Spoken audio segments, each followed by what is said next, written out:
বাড়িতে ছোট থেকে থেকেছে, তোমরা মেলামেশা করেছো একসাথে, এবারে কেউ তিন্নির কথাটা ভেবে দেখবে না?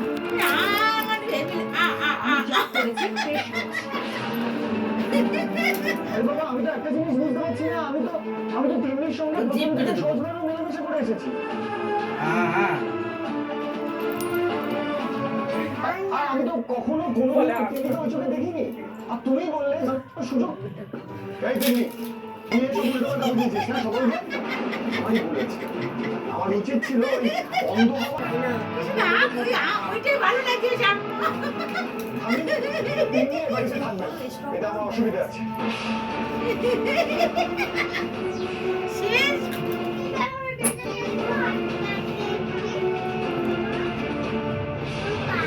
তিন্নি এ বাড়িতে থাকবে না। তিন্নি কিন্তু আর কারোর পয়সা খায় না। কে কাটটা খায় সেই হিসেবে ঢুকিস না কিন্তু। আমি খুব ভালো করে জানতাম একদিন এই সময় আসবে যেদিন আমাদের পরবর্তী প্রজন্ম একে অপরকে খাওয়ার খোটা পেবে।